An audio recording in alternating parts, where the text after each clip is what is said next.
ओम नमः शिवाय। नमस्कार प्रिय भक्तों। जब सृष्टि में सीप का बंधन ढीला पड़ता है, जब प्रकृति स्वयं मुस्कुराने लगती है, जब पेड़ों में नई कोपलें जन्म लेती हैं और जब मनुष्य का हृदय भी ईश्वर की ओर सहज ही खींचने लगता है, तब समझ लेना चाहिए फाल्गुन मास का आगमन हो चुका है। यह वही मास है जिसमें भक्ति रस बन जाती है, जिसमें नाम स्मरण सरल हो जाता है और जिसमें किया गया थोड़ा सा पुण्य भी आनंद फल देता है। आज से हम प्रारंभ कर रहे हैं फाल्गुन मास महात्म की 30 दिवसीय पावन कथा श्रृंखला और आज का यह प्रथम अध्याय आपके जीवन में भक्ति, वैराग्य और विवेक का बीज बोए, यही हमारी प्रार्थना है। फाल्गुन मास का दिव्य परिचय। नारद जी ने पूछा, हे भगवान, 12 महीनों में अनेक मास हैं, परंतु फाल्गुन मास को विशेष पुण्यदायी क्यों कहा गया है?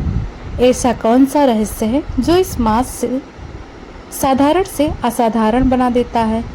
तब भगवान विष्णु मंद मंद मुस्कुराए। उनकी दृष्टि करुणा से भरी हुई थी। उन्होंने कहा, नारद, फाल्गुन मास केवल एक कालखंड नहीं है, यह मन की शुद्धि का अवसर है। यह कर्मों के बंधन ढीले होने का समय है।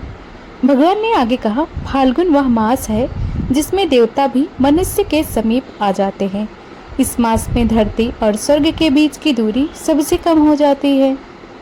फाल्गुन मास आते ही प्रकृति स्वयं यज्ञ करने लगती है।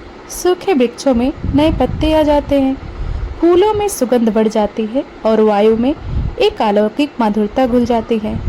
ऋषियों ने कहा है, जब प्रकृति स्वयं नवीन हो जाए तब मनुष्य का हृदय क्यों ना बदले। इसी कारण फाल्गुन मास में तप, जप, दान और भक्ति स्वतः सहज हो जाते हैं। कैलाश पर्वत पर एक दिन माता पार्वती ने भगवान से पूछा, नाथ, आपने तो वैराग्य को अपनाया है, फिर फाल्गुन मास में संसार इतना उल्लासपूर्ण क्यों हो सकता है? महादेव बोले, देवी, वैराग्य का अर्थ है आनंद का त्याग नहीं, बल्कि आनंद में आसक्ति का त्याग है। फाल्गुन मास मनुष्य को यही सिखाता है, आनंद में रहो परंतु बंधन में मत बंधो। लोग फाल्गुन को केवल रंगों में जोड़ते हैं, परंतु शास्त्र कहते हैं यह रंग नहीं, कर्मों के संसार हैं जो इस मास में जलकर भस्म हो जाते हैं। इसी कारण फाल्गुन मास में दान का विशेष महत्व बताया गया है। अन्य, वस्त्र, जल और सेवा, इन सब का फल इस मास में कई गुना बढ़ जाता है। प्रिय भक्तों, आज आपने जाना कि फाल्गुन मास केवल पर्व नहीं, यह आत्मा की तैयारी है, यह भक्ति का द्वार है और यह मोक्ष की ओर पहला कोमल कदम है। फाल्गुन की महिमा का केवल द्वार खुला है, इसके भीतर असंख्य कथाएं हैं। बहुत प्राचीन समय की बात है। आर्यवर्त की पुण्य भूमि पर सौम्यपुर नामक एक विशाल नगर था। वह नगर धन धान्य से संपन्न था, पर उससे भी अधिक धर्म और सदाचार से समृद्धि था। उस नगर का राजा था राजा सुदर्शन। राजा न्यायप्रिय था, परंतु उसके हृदय में एक सूक्ष्म अहंकार छिपा हुआ था। वह दान करता था, परंतु मन में यह भाव रखता था कि मेरे दान से लोग मुझे जाने। एक वर्ष माघ मास के जाते जाते फाल्गुन मास का प्रवेश हुआ। नगर में वसंत की सुगंध फैल गई। फूलों से सजे उपवन, कल कल बहती नदियाँ और मंद शीतल पवन, सब कुछ मानो ईश्वर की उपस्थिति का संकेत दे रहे थे। उसी समय राजा के महल में एक वृद्ध ब्राह्मण पधारे। उनका मुख तेजस्वी था, वाणी शांत थी और नेत्रों में अद्भुत करुणा छलक रही थी। राजा ने आदरपूर्वक पूछा, भगवान, इस समय आपका आगमन किस प्रयोजन से हुआ है? ब्राह्मण बोले, राजन, मैं किसी दान के लिए नहीं आया, बल्कि तुम्हें फाल्गुन मास का रहस्य बताने आया हूँ। राजा चकित हुआ। ब्राह्मण ने कहा, राजन, फाल्गुन में किया गया छोटा सा पुण्य भी अहंकार से रहित हो तो महान फल देता है, और बड़ा से बड़ा दान भी यदि अभिमान से किया जाए तो निष्फल हो जाता है। राजा ने मन ही मन सोचा, मैं तो प्रतिदिन दान करता हूँ, फिर यह ब्राह्मण मुझे क्यों समझा रहा है? ब्राह्मण ने राजा के मन के भाव जान लिए। उन्होंने कहा, राजन, आज फाल्गुन मास का प्रथम दिन है। यदि तुम चाहो तो एक दिन के लिए अपना वैभव त्याग कर साधारण मनुष्य बनकर देखो। यह सुनकर राजा असमंजस में पड़ गया, परंतु ब्राह्मण की वाणी में कोई साधारणता नहीं थी। राजा ने पूछा, यदि मैं ऐसा करूं तो मुझे क्या प्राप्त होगा? ब्राह्मण बोले, राजन, तुम्हें कुछ प्राप्त नहीं होगा, बल्कि जो अनावश्यक है वह छूट जाएगा। यह सुनकर राजा सुदर्शन का हृदय पहली बार कांप उठा। उसी क्षण आकाश में मंद मंद नाद गूंज उठा। जो फाल्गुन में अहंकार का त्याग करता है वही सच्चा दानी कहलाता है। राजा ने ब्राह्मण के चरणों में सिर झुका लिया। प्रिय श्रोताओं, फाल्गुन मास हमें यह नहीं सिखाता कि क्या दें, बल्कि यह सिखाता है कैसे दें। दान हाथों से नहीं, हृदय से होना चाहिए। ब्राह्मण के वचन से राजा सुदर्शन के अंतर्मन को जैसे झकझोर दिया। फाल्गुन मास का प्रथम दिवस था। राजा ने अपना राजवेश त्याग दिया। मुकुट, रत्न जड़ित वस्त्र और आभूषण सब कुछ महल में ही छोड़ दिया।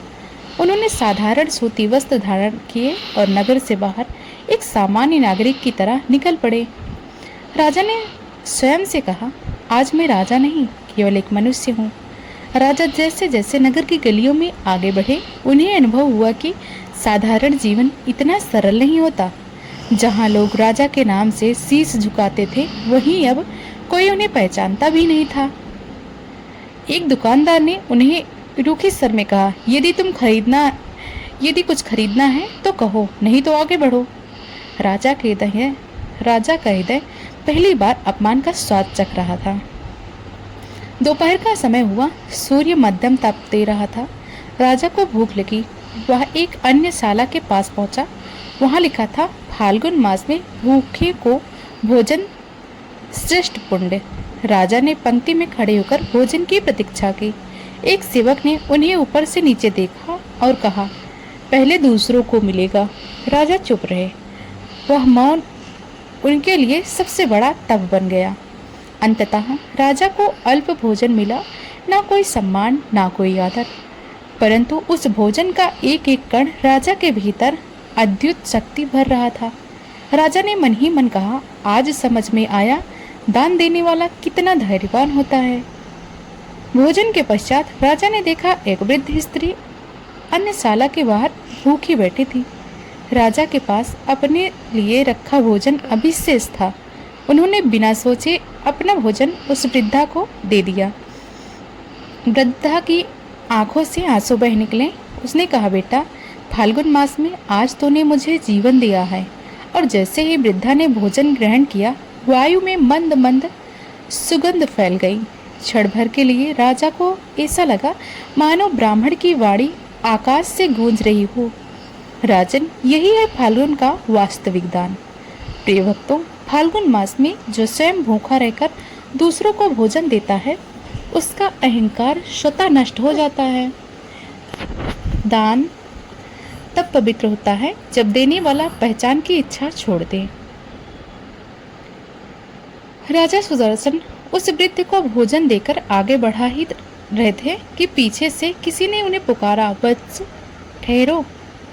राजा रुके। उन्होंने पीछे मुड़कर देखा। वही वृद्धा जो अभी तक कमजोर और अशक्त लग रही थी, अब सीधे खड़ी थी। उसके मुख पर अद्भुत तेज था। आंखों में करुणा के साथ साथ दिव्यता छलक रही थी। राजा का हृदय अज्ञात भय और श्रद्धा से भर उठा। क्षण भर में वह वृद्धा एक दिव्य तेजस्वी रूप में परिवर्तित हो गई। आकाश से पुष्पों की वर्षा होने लगी। वायु में शंख और घंटियां का मधुर नाद गूंज उठा। राजा सुदर्शन भूमि पर दंडवत हो गए। दिव्य सर बोला, राजन, मैं कोई साधारण वृद्धा नहीं, मैं अन्नपूर्णा देवी हूँ। यह सुनते ही राजा के नेत्र से आश्रुधारा बहने लगी। देवी अन्नपूर्णा ने कहा, राजन, फाल्गुन मास में जो व्यक्ति बिना पहचान, बिना अपेक्षा अन्न दान करता है, वही मेरे हृदय के सबसे निकट होता है। देवी ने आगे कहा, तूने आज राजा होकर नहीं, मनुष्य होकर दान किया है। इसी कारण तू इस वर के योग्य बना है। देवी ने अपना कर कमल राजा के मस्तक पर रखा और कहा, राजन, आज से तेरे राज्य में फाल्गुन मास में कोई भी भूखा नहीं सोएगा तेरे भंडार कभी रिक्त नहीं होंगे और तेरा यश दूर दूर तक फैलेगा। क्षण भर में देवी अंतर्ध्यान हो गई। राजा सुदर्शन वही भूमि पर कुछ समय तक निश्चल बैठे रहे। उनके भीतर कोई राजा नहीं बचा था, केवल एक कृतज्ञ भक्त था। राजा ने मन ही मन प्रण लिया, अब मेरा राज्य वैभव से नहीं करुणा से चलेगा। प्रिय श्रोताओं, फाल्गुन मास में ईश्वर वेश बदल कर आते हैं, कभी वृद्धा बनकर, कभी भूखे बनकर, कभी उपेक्षित बनकर। जो उन्हें पहचान ले वही सच्चा भक्त है।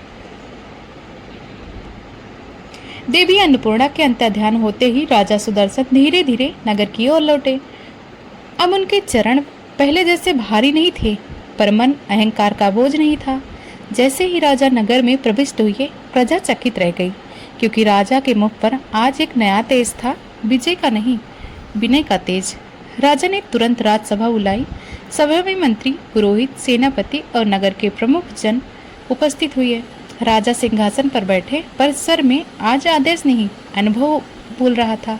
राजा ने कहा, आज से मेरे राज्य में फाल्गुन मास केवल उत्सव का नहीं, सेवा का मास होगा। सभा में मौन छा गया। राजा ने आगे घोषणा की, फाल्गुन मास में प्रतिदिन अन्नदान होगा। कोई भी जाति, वर्ग या वेश का हो भूखा नहीं लौटेगा। जो स्वयं दान ना कर सके वह सेवा करेगा, और जो सेवा ना कर सके वह केवल करुणा रखे। राजा ने फाल्गुन सेवा व्रत की स्थापना की। उसी क्षण वही वृद्ध ब्राह्मण सभा में प्रकट होकर राजा सिंहासन से उतर आए और उनके चरणों में शीश झुका दिया। ब्राह्मण बोले, राजन, आज तो फाल्गुन मास की पहली सीढ़ी पर चढ़ गया है। अब यह कथा केवल तेरी नहीं, युगों युगों तक भक्तों की बनी रहेगी। इतना कहकर ब्राह्मण अंतर्ध्यान हो गए। आकाश में मंद दिव्य नाद गूंजा। जो फाल्गुन मास को सेवा, संयम और करुणा से बिताता है, उसके जन्म जन्मांतर के दोष छिड़ हो जाते हैं। सभा में बैठे सब लोग के नेत्र आनंदाश्रु से भर उठे। प्रिय भक्तों, आज के इस प्रथम अध्याय में आपने जाना, फाल्गुन मास केवल रंगों का नहीं या अहंकार के विसर्जन का मास है। अन्नदान सबसे श्रेष्ठ दान है और करुणा सबसे बड़ा धर्म है। यही कारण है कि शास्त्र कहते हैं, फाल्गुन मास में किया गया एक दिन का पुण्य अनेक यज्ञों के समान फल देता है। प्रिय भक्तों, यदि आपको यह फाल्गुन मास का प्रथम अध्याय पसंद आया तो वीडियो को लाइक करें, चैनल को सब्सक्राइब करें और कमेंट में लिखें, जय श्री हरि।